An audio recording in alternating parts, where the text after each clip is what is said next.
89.9 KMOJ FM and KMOJ HD1 Minneapolis, St. Paul. Bringing unity to the community. 89.9 KMOJ, the People's Station. And just real quick, Minneapolis, every time I start my show and I tune in about 15 minutes before the show because I kind of want to hear, Glenn playing music and, it's my turn up, Kim, right? Yes. So the song that he played was Shalimar, This is for the lover in you. And this is, it I got me was feeling singing some too. type of way. I Was you? know. I came in singing. I was.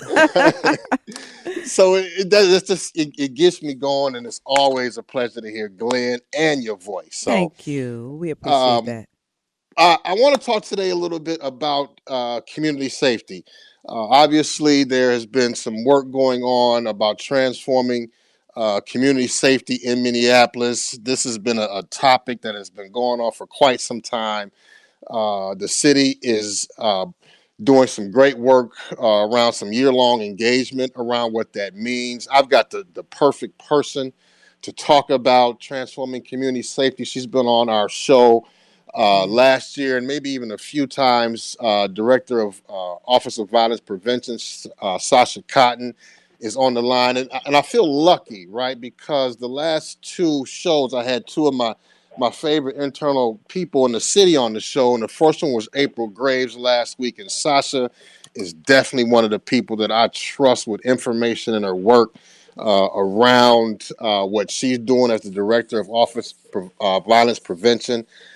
So I want to get to her shortly, but real quick, Minneapolis, I just want to give just a couple bits of information before we get started, because actually Sasha's got a lot of stuff to talk about, and I love when she grabs the mic and speaks about it. But just understanding that we know that COVID is still with us, and if you're a regular listener to the show, I started when we talked about COVID, giving you a lot of statistics and numbers and who tested and how many.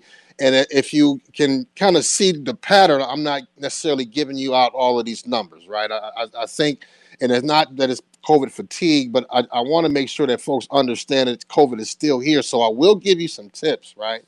And let you know that our numbers are decreasing. So please make sure that we're still doing the things that we've always been doing as far as protecting ourselves with social distancing and things like that. But some of the really important things I want to mention is that there's still a peacetime emergency through February 10th. So just make sure that we understand that. And again, we talk about with evictions and things like that. You can't get evicted during a peacetime emergency. Still, Minneapolis, if you need help with any of those aspects, please, you can go online to hennepin.us/rent.help or call 612-302-3160 so you can also get more information about any type of rental assistance, utility assistance, and those type of things. There's a lot of testing that's still happening too, Minneapolis, so I want to make sure that we've got that information. And look, there's a lot of places that we can go. So if I sat here and read everything about all the places that you can get COVID testing, we wouldn't have a lot of show. But I will give you and direct you to websites and places where you can go. So if we're talking about saliva testing in the state of Minnesota, you can go to the health department health.state.mn.us to do saliva testing at the convention center as well as the Minneapolis airport in Terminal 1. But again, there's so many other places that the city is still offering free COVID-19 tests. And I want to just direct you to our website at minneapolis.gov/coronavirus so you can go and get your testing available. There's times, there's locations, there's places that you can go to get tested. So again, I want to stress that COVID is still here. Our numbers are declining, but we still have to make sure that we are protecting ourselves as well. And also there's some aid for nonprofit organizations with some loss due to the unrest following the murder of George Floyd. You can give our small business team a call at 612-673-2499 or smallbusiness@minneapolismn.gov, right? So again, this show has always been a show that I wanted to make sure that we give out the proper information and folks can be able to access that information. So Minneapolis, please make sure that we're staying safe. Now to business, right? To business. And again, when I talked earlier when we started this program, I have a lot of respect for this person who's putting in major work in our city. And this is Sasha Cotton. She's the director of Office for Violence Prevention with the city of Minneapolis. She is our guest today. We're going to be talking about public safety. Sasha, welcome to Minneapolis 360. I'm so glad to have you back. Welcome. Hi, Anthony. It's always good to be here with you. I'm so excited to talk today a little bit about the work that we're doing and leading around reimagining public safety. So thanks for having me. You're absolutely welcome, Sasha.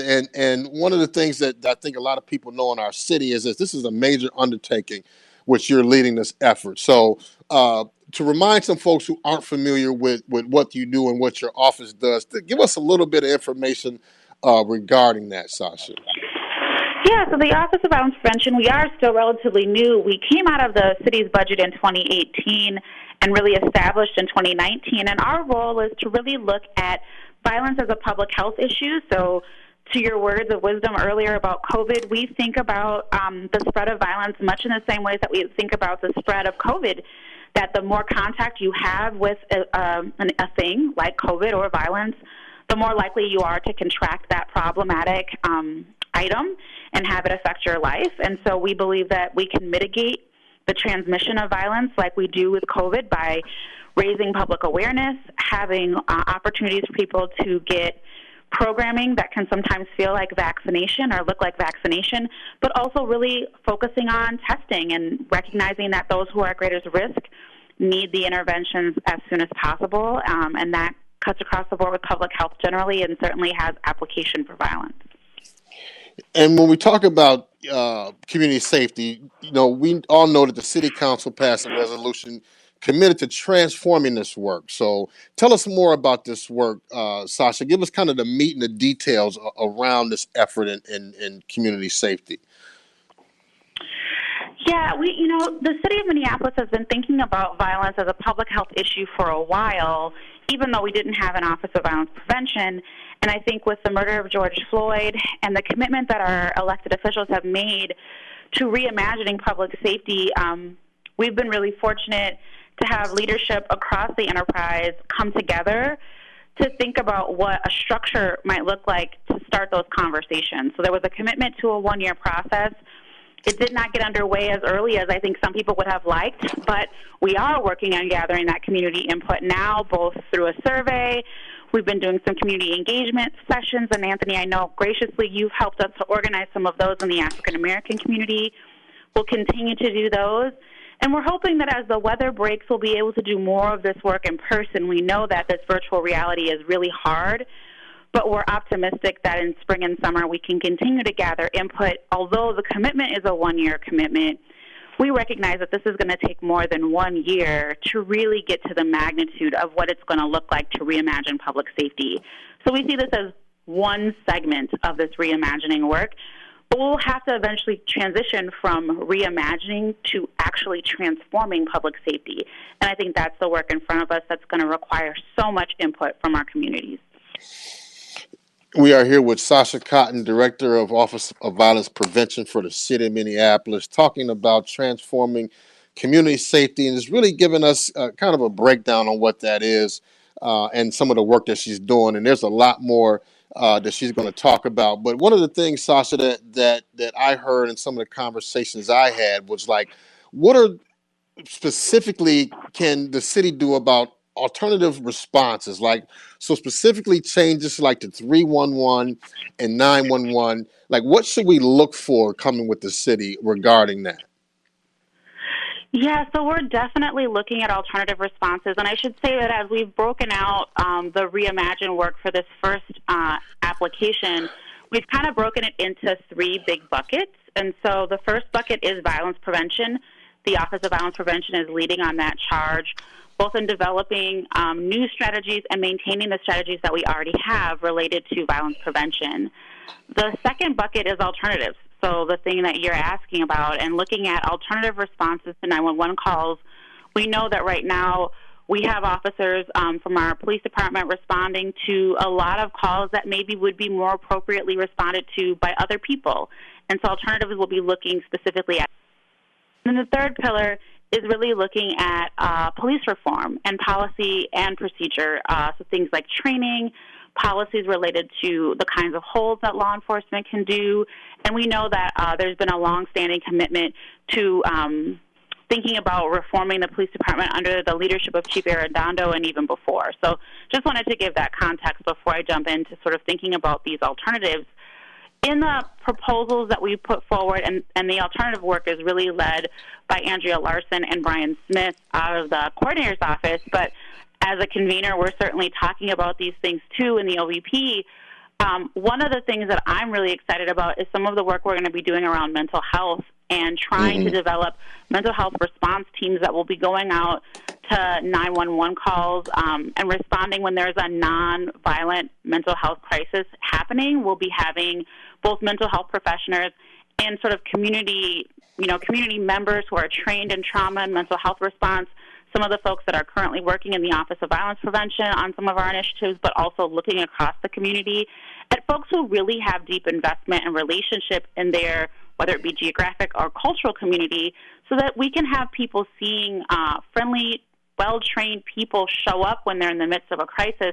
We know that sometimes just the uniform of law enforcement can be triggering for someone in the midst of an emotional or mental health episode. And so we're really looking at ways with the alternative work to mitigate that presence unless it's absolutely necessary, and to really lean into mental health professionals as the appropriate response, along with community members who will put that person's mind at ease, be familiar potentially with them and their circumstances, or at least have that cultural and geographic lens to lean into in building a quick relationship on the scene. And I'm glad you talked about that too. And you had a big community meeting yesterday that I attended along with a bunch of people throughout our community. And one of the things, and I know you'll talk about that a little bit more, but one of those things that I think what you talked about was just really important about having folks who look like them respond in their community. Just talk about how important that is, Sasha, for that to happen. You know, Anthony, I think we both know it is critical in cultural communities, communities of color, like our own Black community. People want to feel like they can relate to the people that are showing up to provide them with a service. Not only do they look like them, but that they feel like they have an understanding of who they are and where they're coming from. And we know that that is so deeply attached to culture here in the Twin Cities and across the United States and the world. And so really being intentional about finding people, even if, we know it's going to be critically important that we have trained, licensed mental health practitioners who are providing the actual mental health intervention. But just like when we think about a hospital's infrastructure, the doctor comes in and they spend some immediate time with you, but there's so many other people that you interface with in a hospital system. And so we're really thinking about those layers that, much like you might have a medical assistant or a secretary who's taking your registration at a hospital, we believe that community members, whether they have formal training in mental health or not, can play a really critical role in responding to mental health, providing that community lens, and that we as the city have a responsibility to provide them with a base level of training so that they can work in partnership with those professional mental health providers. Absolutely. And Kim, what's your thoughts on that? Does that sounds like the right thing to do, right? And the right way to go. Am I correct? Absolutely. So, Sasha, what's interesting about what your work that you're doing is that this is a process, right? So this is a year-long process that the city and your department is really committed to, and a lot of this work started last fall. And I know there's different phases of this work that is happening throughout this city. Just tell us what exactly has been happening since we last talked when you came on KMOJ. I think, Anthony, the major thing that has changed for us in the Office of Violence Prevention is we have had a significant shift in our budget. And while I will always say that our budget remains modest, we have seen our resources shift up in the right direction. to close to $7 million this year, which is going to allow us to do a lot more community-based work. It's also going to allow us to hire. And so I also want to make sure that people from our community and communities across the metro know that the Minneapolis Office of Violence Prevention will be hiring over 10 people in 2021. And so please be on the lookout for those job opportunities, because we really do want a diverse candidate pool and a diverse office that reflects the cultural diversity of our city. We know, as we said before, how important it is for people to see themselves reflected in service, and particularly in service provided by government. And so that is a major shift. In addition to that, we are leading and organizing the Reimagining Public Safety work. And so Jen White, who had previously been with the mayor's office, is now officially a manager in the Office of Violence Prevention. So already just in the first month of 2021, we've seen some new things happening in the Office of Violence Prevention. As a part of that Reimagining Public Safety piece, we're also going to be launching a training and speakers bureau, because we do think, as we talk about reimagining public safety, we have to ground people in what has worked in other places that we should be considering here. And so we're excited to be bringing that, and we'll make sure that you have information so you can share that. But there will be monthly meetings on that virtually so people can learn more about violence prevention and alternatives to 911 response. And I think that's so great, because one of the things, you can learn from what's happening in other cities, right? Violence isn't something that's just a Minneapolis thing. I think folks who are dedicated like you and the people that you work with, leaning on different experts and bringing in different folks to kind of talk about those things, I think is a beautiful idea, Sasha. I really do. And one of the things that you've done is also, too, has launched a pilot program called the Interrupter. So tell us a little bit more about the Interrupters. Yeah, the interrupter model is something that has been happening, again, thinking about how we can learn from other cities. Other cities across the country and really throughout the world have been using the brilliance of community to help interrupt violence. We know that in the public health model, we believe that part of the antidote includes, a little dose of what might be seen as the problem. And in this case, the problem is violence. And so those who have both been most affected by violence, many of whom have maybe spent time being incarcerated or are familiar with violence in the streets, coming together after they've reformed their own lives to give back and to work professionally as interrupters is what this model really looks at. And so we did pilot that in late 2020. We're grateful to our city council and our mayor for the investment in that work as an ongoing body of work in Minneapolis. And so in 2021, we'll be releasing an RFP for teams to be established. We're looking at having 8 teams versus the 4 that we had in 2020. And hoping to be able to put interrupters geographically in communities that are most deeply impacted by gang and group shootings, so that they can preemptively be working with those groups that have rivalry and beef to try to de-escalate it before we get to that point, by providing them with, conflict resolution and mediation services, but also with resources, because we know so much of what is happening in our community related to violence is really related to a lack of resources. People don't know where they can go to find employment and housing and education services, and we want to make sure that those who are experiencing violence have those assets readily available. We are talking to Sasha Cotton, Director of the Office of Violence Prevention here in the city of Minneapolis, talking about transforming community safety, some of the work that has been happening in our community, and also work that will continue in our community. And Sasha, just being kind of close to some of the work that you're doing, I know that engagement is a big, important piece that you feel is important for folks to really be able to have their voices heard. And I know last night you had a virtual meeting, and there were a lot of folks in attendance. And I thought, first of all, it was brilliantly done by you and your team. So big shout out to you, and big shout out to Jen White, who's now in your department. But there was a virtual meeting that was hosted yesterday. Can you tell the folks what are some of your reactions about what you heard? Maybe some themes or some things that you really want to highlight from what you heard in that meeting yesterday. Yeah, absolutely. Thanks for that question, Anthony.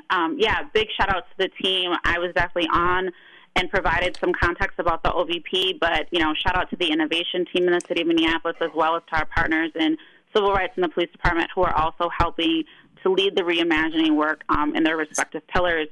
I think some of the themes that we heard on the call or the virtual meeting is really the urgency of now. I mean, people really want to see these changes happen with some immediacy, and I agree. Public safety is an immediate need. And so we're working rapidly to try to mobilize some of these new pieces that we've been given budgetary funds for in 2021 because we know people are expecting to see action happen quickly.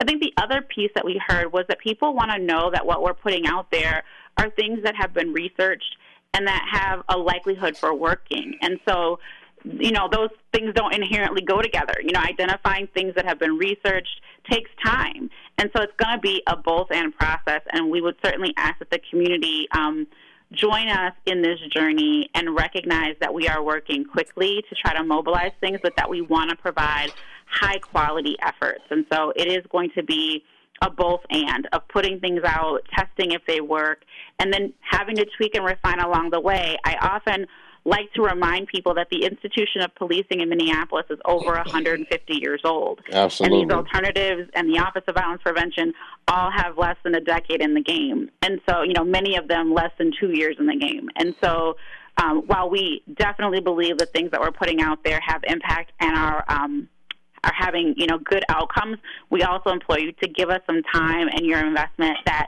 we want to get it right and we don't want to rush the process. So give us a little bit of time and patience, but also hold us accountable because we do want to do what's going to work for Minneapolis.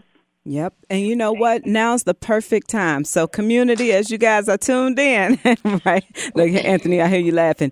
Now's the time. If you got a quick question, we have a few minutes left. I know we're down to the wire, but if you'd like to call in and ask a question, the number is 612-377-3456. Again, that's 612-377-3456. Go ahead and give us a call and we'll try to fit you in before this half hour is over.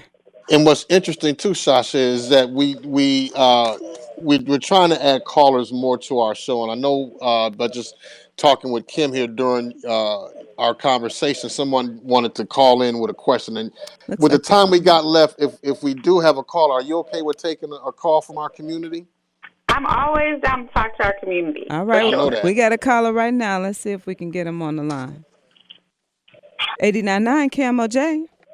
Hi, I just want to ask Sasha if she has any resources for, and it's not an emergency thing, but resources for counseling kids that have been through trauma.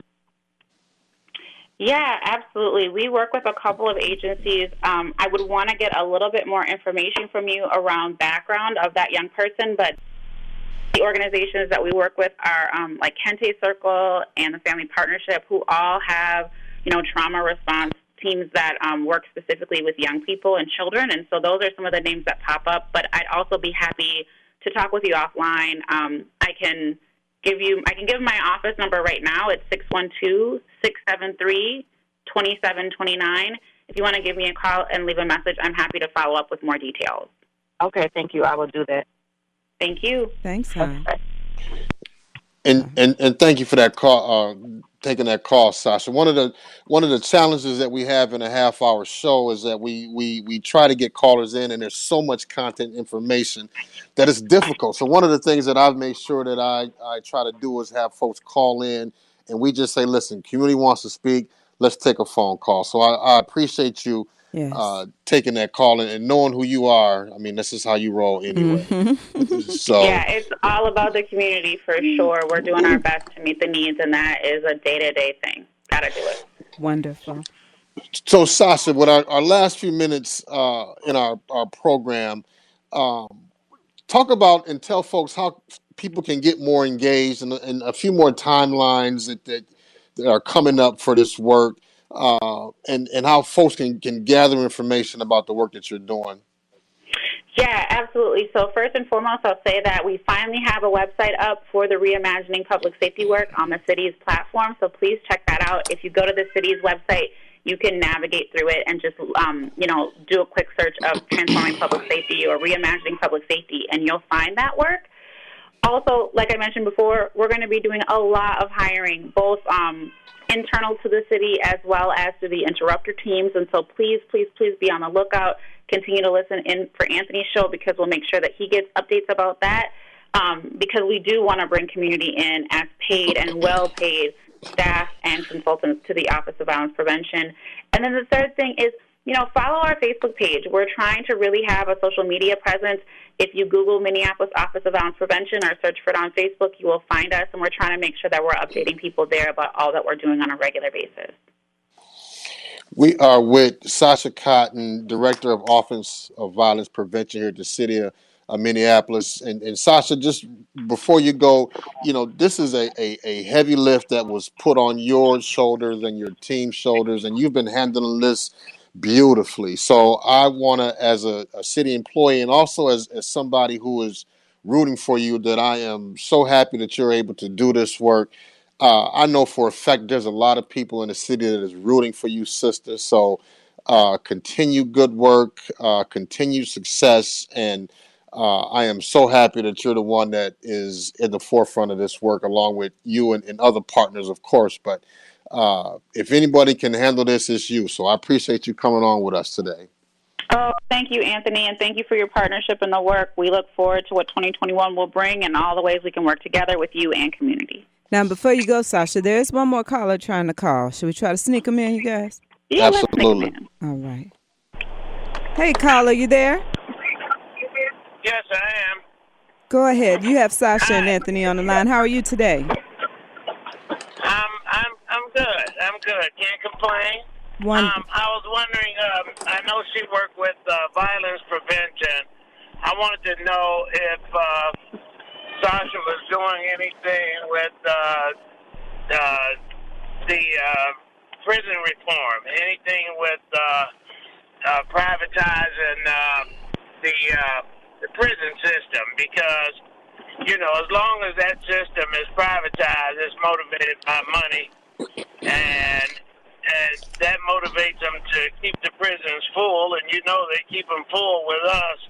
And something to do with education. Is she doing anything as far as education? That's probably the number one crime prevention right there with children, very young children, to do something to get them started in the right direction and educate them properly. That's all I had to say. I'm going to listen a little, and thank you very much for what you do, Sasha. Well, thank you for the question. I'll try to answer because I know we don't have a lot of time. We are certainly deepening our partnership both with Minneapolis Parks and Recs and Minneapolis Public Schools because we do believe that the younger we can reach people, the more impact we can have on preventing violence. It's a long-term game and a short-term game, so we've got to do things in the moment as the violence pops up. We've also got to do that deep, both policy and programming work with early education and young people to prevent them from getting involved with the violence in the first place. So absolutely, to that point, we are thinking about those things.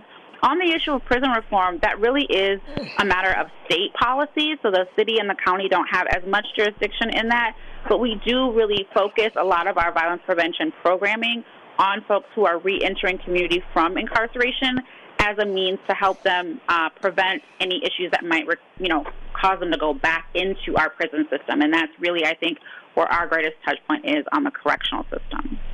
And Sasha, real quick before you go, can you give the... Go ahead, brother. That goes right back to the education issue.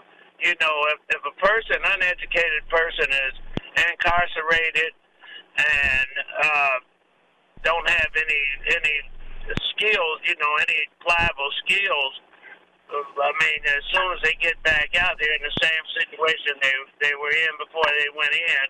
Education is really the key, I believe, to lowering the number of people that's incarcerated or getting arrested. Another thing I really think would help a lot is putting more people from the community into the police department where they can police their own communities. And I think that would go a long way in crime prevention. Yep, So we agree. I'm going to get off the phone. Thank you. We appreciate your call. And Sasha, real quick before you go, can you give them the website where they can get more information on the Office of Violence Prevention again? Yeah, Anthony, I always tell people the easiest way is to just Google City of Minneapolis, and it'll take you to our main page, and you can just search for Office of Violence Prevention right there. So we're on the city's platform, pretty easy to find us if you can get to the city's webpage. Beautiful. Thank you, Sasha. Appreciate you, sis. Thank you, sir. Have a good day, you both, and I look forward to being back sometime soon. Yes. Thanks, Sasha. Thank you. Bye-bye. Yeah, Sasha is wonderful. And I know we're a little bit over time. There was a heavy lift that was put on her shoulders, Kim, to transform community safety work in the entire city of Minneapolis, right? So Right. that's not easy. But if anybody that I've known throughout my time at the city, she's the one that can make it happen. So Wonderful. great to have her on. Yep. Minneapolis, that's our time, Kim. It's always a pleasure to talk to you and ride with you on these Wednesdays. It So always is. Look forward to it. God bless. All right, Twin Cities. On the way is Zany K, Badmouth himself. He's going to take you home this afternoon. After that, you've got Walter Q. Bearbanks and N.I. plus Caddy, the Prince of Darkness. Right here is 89.9 KMOJ, the People Station.